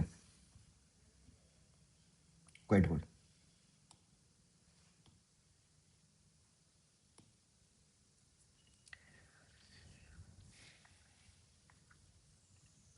ओके, ठीक है, ओके।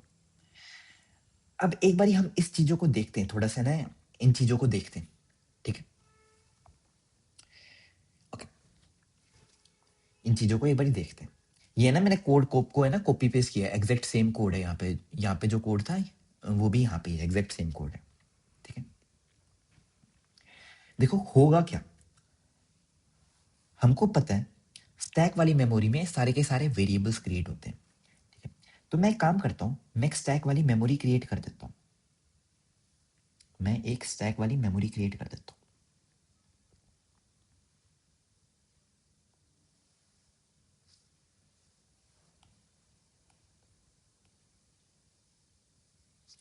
ये होगी मेरे पास स्टैक वाली मेमोरी क्रिएट। ठीक है, अब एक चीज आप देखना, ध्यान से सुनना, स्टैक वाली मेमोरी में जो सबसे पहला फंक्शन फ्रेम होता है ना वो मेन का होता है। जो सबसे पहला फंक्शन फ्रेम होता है वो मेन फंक्शन फ्रेम होता है। ये हो गया मेरे पास मेन फंक्शन फ्रेम। ये चीज और ये चीज एग्जैक्ट सेम है, ठीक है। सबसे पहली चीज होती है मेरे पास मेन फंक्शन फ्रेम।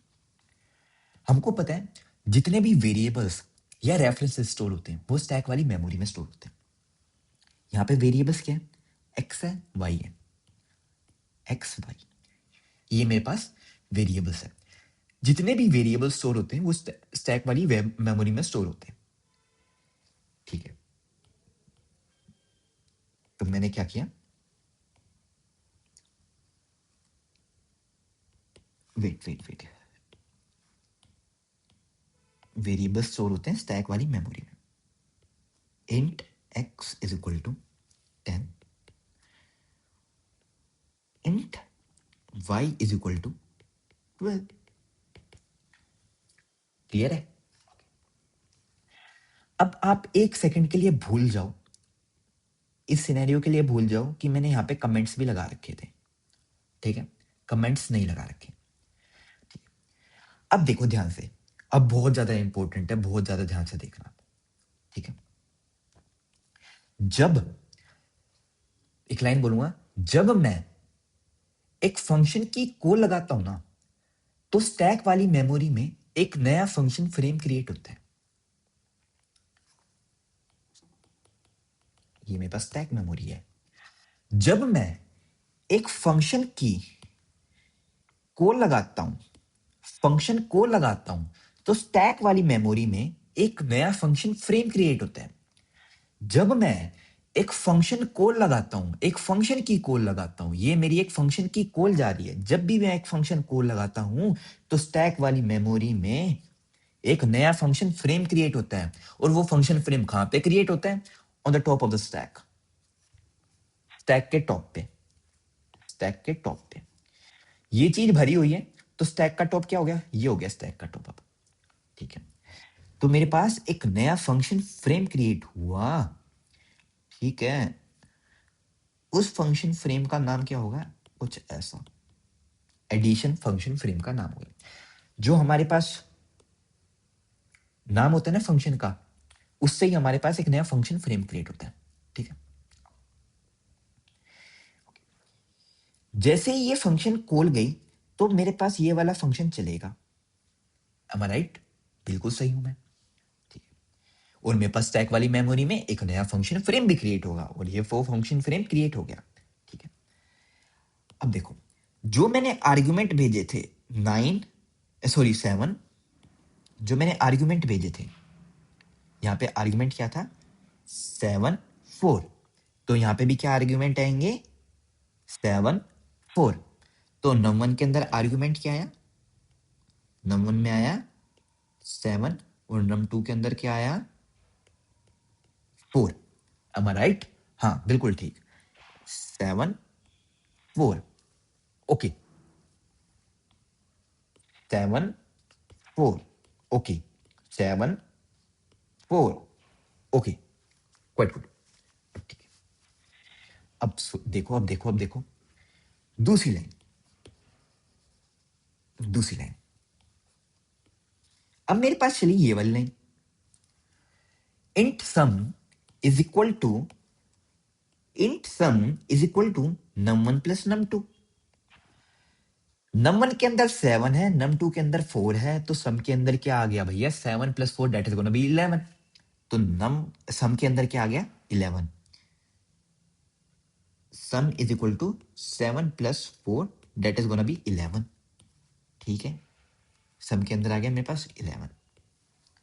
इतनी बात क्लियर है, इतनी बात क्लियर है? अगर क्लियर है तो बहुत अच्छी बात है, मैं आप अदरवाइज मैं फिर से बताऊंगा एक बारी। उसके बाद क्या किया, रिटर्न किया मैंने सम, रिटर्न किया मैंने सम। अब ध्यान से सुनो, बहुत ज्यादा ध्यान से। जब मैं अपने फंक्शन में रिटर्न लगाता हूं, रिटर्न स्टेटमेंट करता हूं, रिटर्न एक कीवर्ड है, जब भी मैं एक अपने फंक्शन के अंदर रिटर्न करता हूं, रिटर्न स्टेटमेंट लगाता हूं, तो क्या होता है, जहां से मेरी फंक्शन कॉल गई थी, जिस फंक्शन से मेरी फंक्शन कॉल गई थी, और मेरी फंक्शन कॉल कहां से गई थी? मेरी फंक्शन कॉल गई थी एडिशन मेन वाले फंक्शन से। मेरी फंक्शन कॉल कहां से गई थी? मेरी फंक्शन कॉल मेन वाले फंक्शन से गई थी, इस वाले फंक्शन से। कहां पे? ये रही। ठीक है, मैं यहां पे भी लिख देता हूं, मैंने यहां पे नहीं लिखा, सॉरी सॉरी। एडिशन 7,4। ठीक है, मेरी फंक्शन कॉल कहां से गई थी? मेरी एडिशन वाले फंक्शन की फंक्शन कॉल कहां से गई थी? मेन वाले फंक्शन से। ये रही मेरी फंक्शन कॉल, मेन वाले फंक्शन से फंक्शन कॉल गई थी एडिशन के लिए। ठीक है, ओके। अब सुनो, जैसे ही मेरे पास रिटर्न स्टेटमेंट एनकाउंटर होती है, मेरा कोड का फ्लो वापस जहां से मेरे फंक्शन की कॉल गई थी ना, मेरे करंट फंक्शन की कॉल गई थी। मेरा करंट फंक्शन क्या है? एडिशन है। मेरा करंट फंक्शन कहां पे? एडिशन है। जहां से मेरे फंक्शन की कॉल गई थी वहां पे आ जाता है। ठीक है, एडिशन फंक्शन की फंक्शन कॉल कहां से गई थी? यहां से गई थी। तो मेरा कोड का फ्लो कहां पे आ जाएगा? वापस यहां पे आ जाएगा, और क्या लेके आएगा? सम लेके आएगा एज अ आंसर। ठीक है, इतनी बात क्लियर है? मैं फिर से बताता हूं, मैं फिर से बताता हूं एक चीज। जैसे ही आपको रिटर्न स्टेटमेंट एनकाउंटर होगी, आपके जैसे ही आपको रिटर्न स्टेटमेंट एनकाउंटर होगी, आपके कोड का फ्लो वापस वहां पे पहुंच जाएगा जहां से आपकी फंक्शन कॉल गई थी। ठीक है, जहां से आपकी फंक्शन कॉल गई थी, आपका कोड का फ्लो वहां पे ही पहुंच जाएगा। और बेशक नीचे आपने कुछ भी लिख रखा हो, उसका कुछ मायने नहीं रहेगा। वापस वहां पे चले जाएगा जहां से आपकी फंक्शन कॉल गई थी। और एडिशन वाले फंक्शन की फंक्शन कॉल कहां से गई थी? यहां से गई थी। इतनी बात क्लियर है? ठीक है, मैं लिख देता हूं।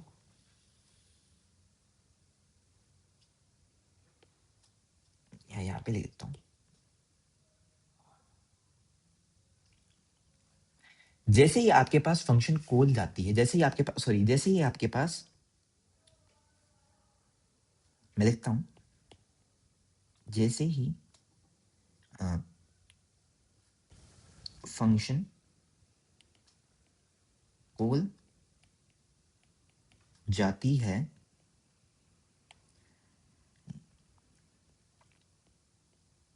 वैसे ही स्टैक वाली मेमोरी में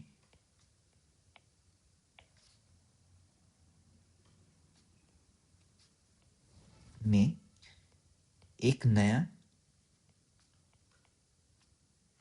फंक्शन फ्रेम क्रिएट होता है।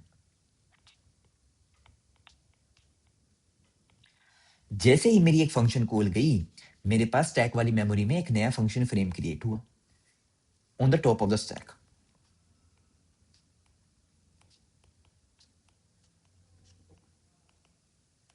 ठीक है, ओके। अब ध्यान से देखो, जैसे ही हमें रिटर्न स्टेटमेंट एनकाउंटर होती है, लिख देता हूं, जैसे ही हमें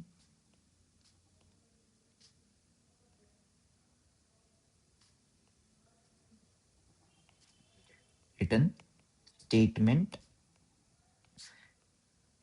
एनकाउंटर होती है, तुरंत हमारा फंक्शन फ्रेम, बहुत इंपॉर्टेंट लाइन लिखूंगा, ध्यान से देखना, तुरंत हमारा फंक्शन फ्रेम स्टैक वाली मेमोरी में से डिस्ट्रॉय होता है। मैं बताऊंगा इसके बारे में। वाली मेमोरी में से डिस्ट्रॉय होता है,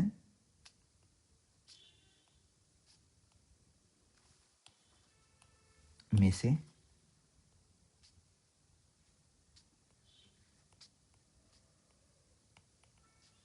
डिस्ट्रॉय होता है, एंड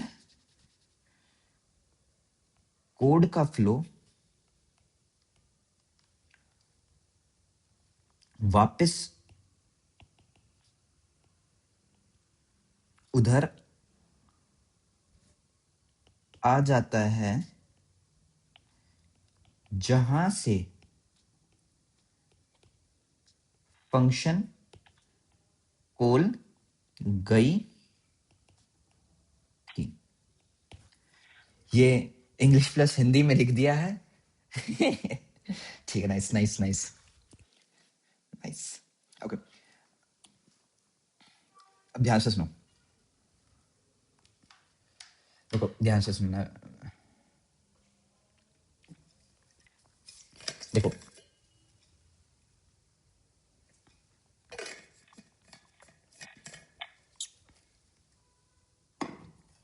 मैं फिर से बताऊंगा, सब कुछ शुरुआत से बताऊंगा।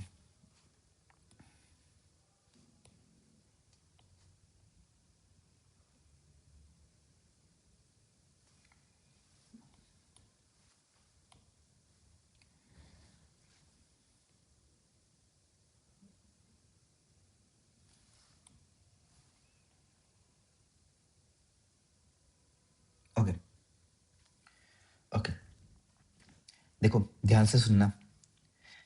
जितने भी वेरिएबल स्टोर होते हैं, सबसे पहले तो हमको ये याद रखना है, स्टैक वाली मेमोरी में सबसे पहले जो फंक्शन फ्रेम होता है वो मेन वाले फंक्शन का होता है। सबसे पहला जो फंक्शन फ्रेम क्रिएट होता है वो मेन वाले फंक्शन का होता है।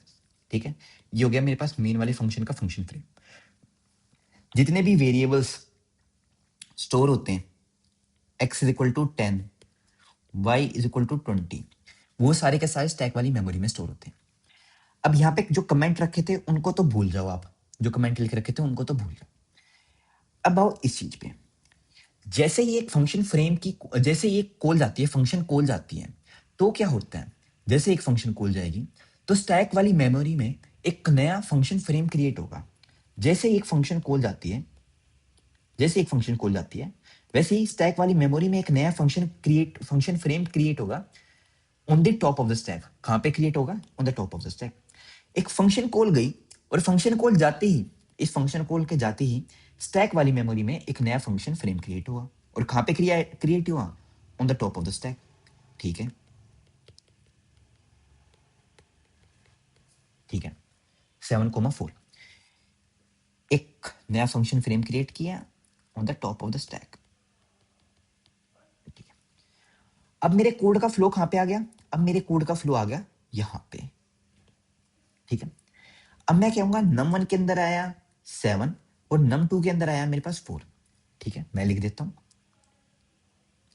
num1 is equal to 7, num2 is equal to 4। num1 is equal to 7 and num2 is equal to 4। मैं अच्छे ढंग से लिखता हूं अब, num1 is equal to 7 and num2 is equal to 4। ठीक है, यहां पे आया अब हमारा कोड का flow, sum is equal to num1 plus num2। Sum में क्या आया? num1 plus num2। तो ठीक है, sum is equal to 7 plus 4 that is gonna be 11। ठीक है, सम के अंदर आ गया हमारे पास 11। ओके ओके, अब देखो बहुत इंपॉर्टेंट है, अब आते हैं हम रिटर्न सम। जैसे ही मैं बोलूंगा रिटर्न किया सम, जैसे ही मैंने मेरे स्टेटमेंट आती है रिटर्न सम, तो क्या होगा? रिटर्न सम।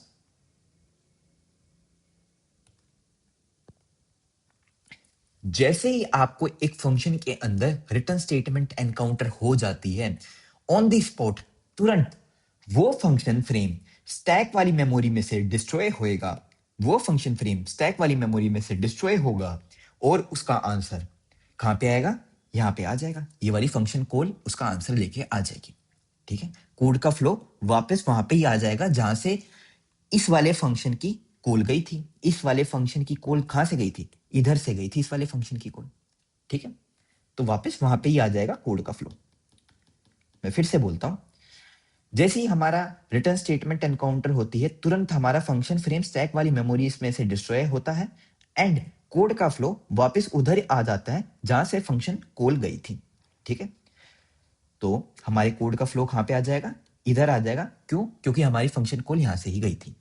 रिटर्न स्टेटमेंट एनकाउंटर हुई, स्टैक वाली मेमोरी में से फंक्शन फ्रेम डिस्ट्रॉय हुआ और कोड का फ्लो वापस वहां पे आ जाएगा जहां से फंक्शन कॉल गई थी। अब मेरी फंक्शन कॉल कहां से गई थी? मेन वाले फंक्शन से गई थी, तो मेरा वापस कोड का फ्लो कहां पे आ जाएगा? मेन वाले फंक्शन में आ जाएगा। ठीक है, यहां पे आ गया मेरे फंक्शन का फ्लो। ओके, अब मेरे पास ये वाली लाइन भी खत्म होगी और मैंने यहाँ पे system.out.println 11 कर दिया, मैंने प्रिंट कर दिया 11। ठीक है, कोई दिक्कत? कोई दिक्कत नहीं। अब देखो, अब आते हैं मेरे पास यहाँ पे कोड का फ्लो। देखो यहाँ पे आया कोड का फ्लो, इस वाली लाइन पे, इस वाली लाइन पे, सब्ट्रैक्शन वाली लाइन पे। ठीक है, अब देखो, अब देखो, जब ये फंक्शन फ्रेम डिस्ट्रॉय हुआ स्टैक वाली मेमोरी में से, ये वाला जब फंक्शन फ्रेम डिस्ट्रॉय हुआ स्टैक वाली मेमोरी में से, तो मेरे पास num1 और num2 का कोई महत्व नहीं रहा। आपको पता होगा लोकल वेरिएबल्स का कोई महत्व नहीं रहता जब हमारा स्टैक वाली मेमोरी में से फंक्शन फ्रेम डिस्ट्रॉय होता है। ठीक है, फंक्शन फ्रेम जैसे ही डिस्ट्रॉय हुआ तो लोकल वेरिएबल्स का कोई महत्व नहीं रहता, उनका कोई इंपॉर्टेंस नहीं होता, उनकी लाइफ टाइम, उनका स्कोप भी बस और बस एक फंक्शन फ्रेम के अंदर ही अंदर रहता है। जैसे ही फंक्शन फ्रेम डिस्ट्रॉय हुआ, उनका स्कोप और उनकी लाइफ टाइम भी खत्म होगी। ठीक है, ओके। अब देखो, अब आता है हमारे पास सब्ट्रैक्शन। अब देखो, अब हमारे पास कोड का फ्लो कहाँ पे आया? कोड का फ्लो आया मेरे पास यहाँ पे। ठीक है, कोड का फ्लो आया मेरे पास यहाँ पे। Subtraction 8,2, subtraction 8,2।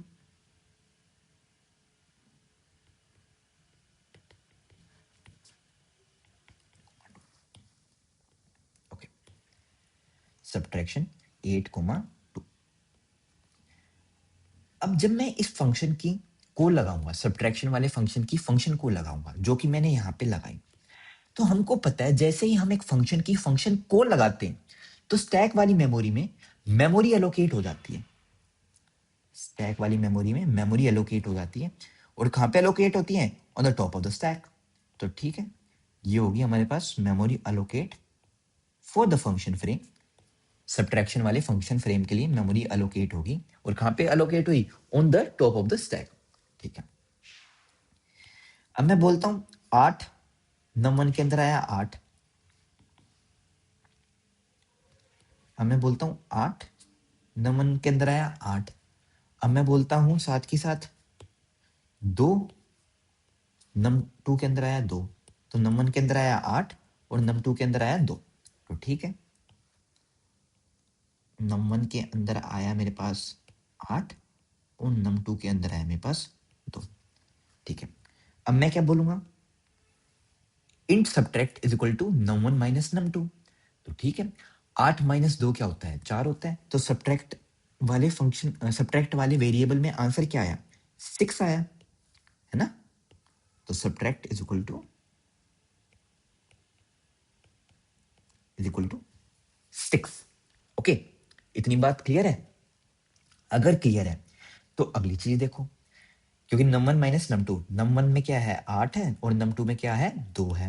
Okay, okay. तो सब्ट्रैक्ट के अंदर आया मेरे पास 6, 8 में से 2 गए तो आया मेरे पास 6। अब देखो, अब मेरे पास आया रिटर्न सब्ट्रैक्ट। मेरे पास आया रिटर्न सब्ट्रैक्ट। जैसे ही मेरे को रिटर्न स्टेटमेंट एनकाउंटर होती है, मेरे कोड का फ्लो क्या होता है? मेरे कोड का फ्लो वापस वहां पे आ जाता है जहां से मेरे करंट फंक्शन की कॉल गई थी। मेरे करंट फंक्शन कौन है? सब्ट्रैक्ट है मेरा करंट फंक्शन, और मेरी फंक्शन की कॉल कहां से गई थी? यहां से गई थी। तो मेरे कोड का फ्लो वापस वहां पे ही आ जाएगा जहां से मेरे करंट फंक्शन की फंक्शन कॉल गई थी, और मेरे सब्ट्रैक्ट फंक्शन की फंक्शन कॉल कहां से गई थी? यहां से गई थी। तो मेरे कोड का फ्लो यहां पे आ जाएगा। एंड एंड मेरा जो सब्ट्रैक्ट वाला फंक्शन है, ये सब्ट्रैक्ट वाला, सब्ट्रैक्शन वाला फंक्शन है, ये वाला फंक्शन स्टैक वाली मेमोरी में से डिस्ट्रॉय हो जाएगा। ठीक है, तो ये क्या लेके आया मेरे पास आंसर? ये मेरे पास आंसर लेके आया 6, और मैंने यहाँ पे मेरा कोड का फ्लो वापस आ गया, मेरा कोड का फ्लो यहाँ पे वापस आ गया, और मैंने 6 को प्रिंट करा दिया। यहाँ पे मैंने 6 को प्रिंट करा दिया, और मेरे पास 6 भी आंसर आ गया। तो इंटरनल वर्किंग कुछ ऐसी होती है, जब हम कोड को लिखते हैं ना, तो इंटरनल वर्किंग कुछ ऐसी होती है। ओके,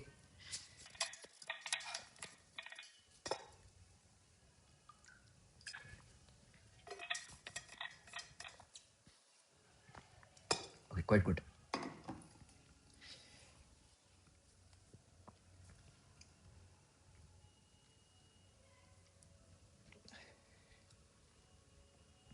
अब देखते हैं, हम एक चीज देखते हैं, हम एक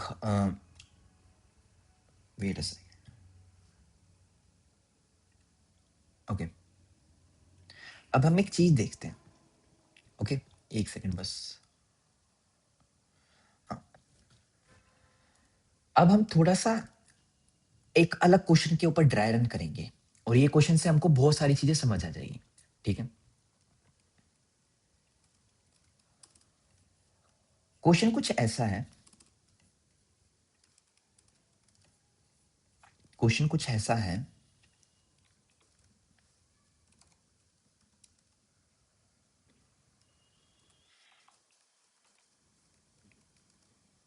ओके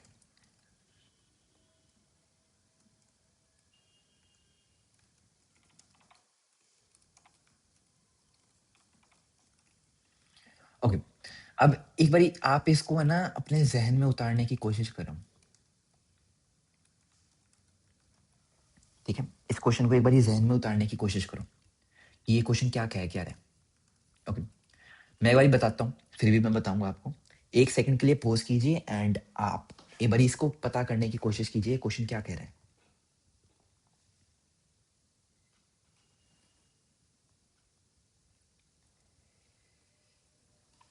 ओके, हम एक बार इस क्वेश्चन का ड्राई रन भी करेंगे। ठीक है, ओके, अच्छे ढंग से ड्राई रन भी करते हैं और इसको हम देखेंगे कि कैसे वर्क करेगा, इंटरनली कैसे वर्क होगा। ठीक है, तो ओके, तो सबसे पहले क्या हुआ, एडिशन वाले फंक्शन को कॉल देना है हमको। एडिशन वाले फंक्शन को कॉल दिया। ठीक है, एक्स के अंदर आया हमारे पास 10, तो नम1 के अंदर हमारे पास आया 10। हम लिख देते हैं num1 is equal to 10, num1 is equal to 10 and num2 is equal to 12। ठीक है, वाई एडिशन वाले वाई में हमने क्या दिया, 12 दिया, तो num2 के अंदर क्या आया, 12 आया। तो ठीक है, मैंने बोला int sum is equal to num1 plus num2। num1 plus num2 को हमने ऐड किया तो मेरे पास आंसर क्या आया, मेरे पास आंसर आया 22। ठीक है, 10 plus 12 is equal to 22। Okay, sum के अंदर मेरे पास आंसर आ चुका है 22। अब मैंने क्या किया, मैंने सब्ट्रैक्शन वाले फंक्शन को कॉल किया, सब्ट्रैक्शन वाले फंक्शन को कॉल किया, जिसके अंदर मैंने पहले पैरामीटर में क्या दिया, मैंने पहले पैरामीटर में num1 में मैंने दिया 22 एंड num2 के अंदर दिया मैंने 12। ठीक है, सब्ट्रैक्शन वाले फंक्शन को कॉल दिया जिसके अंदर मैंने पहले पैरामीटर में दिया सम, एज अ सम प्रोवाइड किया और सम के अंदर वैल्यू क्या थी, 22 थी। तो सब्ट्रैक्शन वाले फंक्शन में सम वाली जगह दैट इज num1, तो वहां पे आंसर आया 22। ओके, पैरामीटर में 22 है एंड num2 में क्या है, मेरे पास 12। ठीक है, y is equal to 12, num2 के अंदर क्या है, y is equal to num2 के अंदर क्या है 12। तो मेरे पास क्या हुआ, यहाँ पे मैंने num2 के अंदर दिया 12।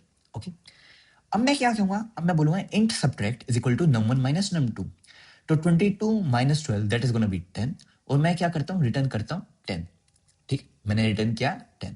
तो अब मेरे पास सब वाले वेरिएबल में आंसर क्या है, 10 है और मैं क्या करता हूँ, रिटर्न कर देता हूँ 10 को। मैंने रिटर्न किया 10, तो एडिशन वाली फंक्शन कॉल में आंसर क्या है, 10। तो एक बारी हम प्रिंट करके देखते हैं क्या आंसर आ रहा है। ठीक है, ठीक है, आंसर क्या आ रहा है, 10 आ रहा है and it is working perfectly. ठीक है, कोई दिक्कत, ठीक, अगर दिक्कत नहीं है तो एक काम करते हैं, हम इसको एक बारी ड्राई रन करते हैं, हम एक बारी इसको ड्राई रन करते हैं। Dry run in the sense कि हम एक बारी इसको देखते हैं, विजुअल रिप्रेजेंटेशन देखते हैं इसका। ठीक है, and it is very very important. ठीक है,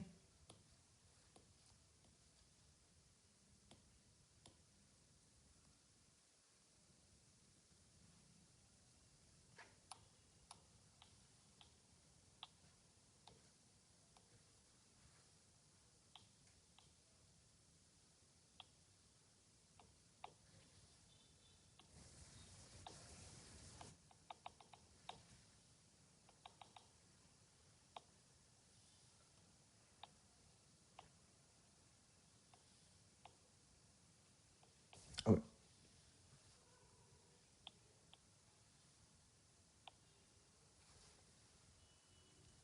ठीक है, गुड, अच्छा। तो कुछ ऐसा हमारे पास ये एग्जैक्ट सेम कोड है, ये वाला कोड, ये वाला पूरा code and this whole code is exact same. ठीक है, ओके, हम एक बार इसको देखते हैं कि इंटरनली वर्किंग कैसे होती है। ठीक है, स्टैक वाली मेमोरी में इंटरनली वर्किंग कैसे होती है, and it is very very important, बहुत ज़्यादा इंपॉर्टेंट है, याद रखना। Wait,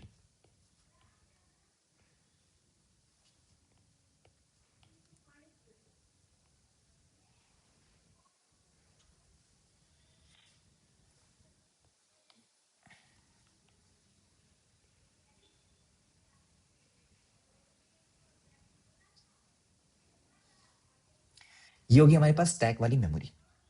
this is stack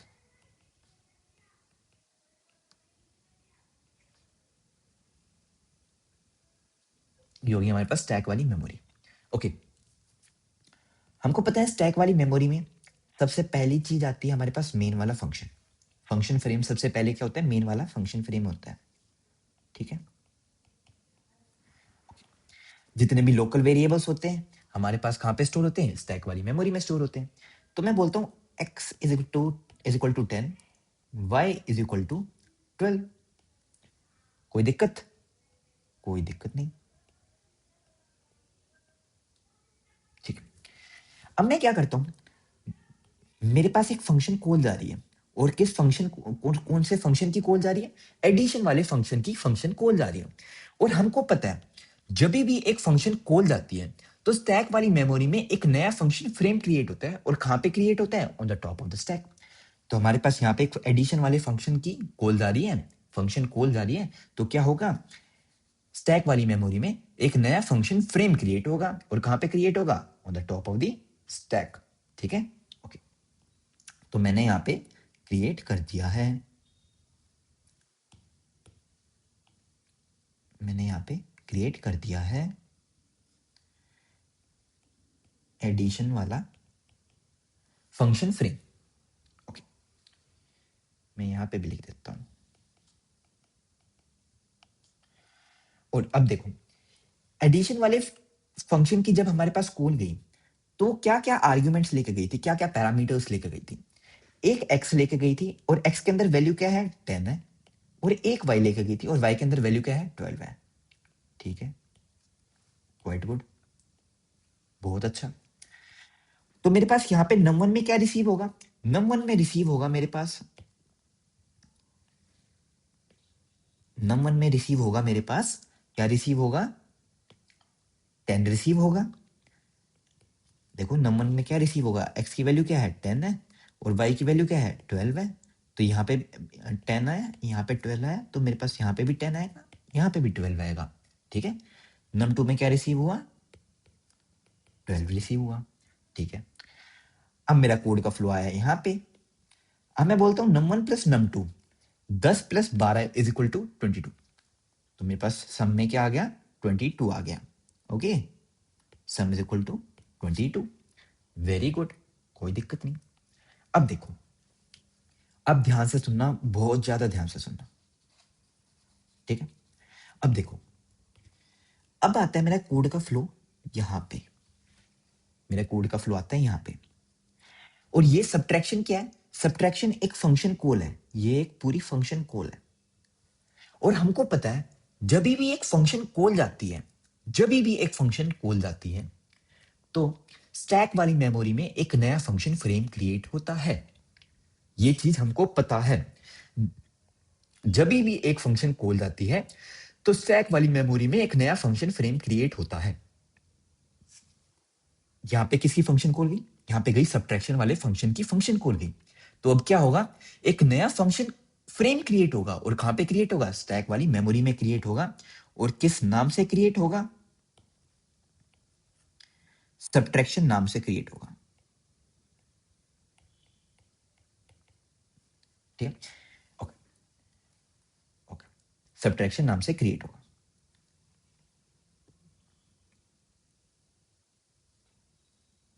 subtraction नाम से क्रिएट होगा,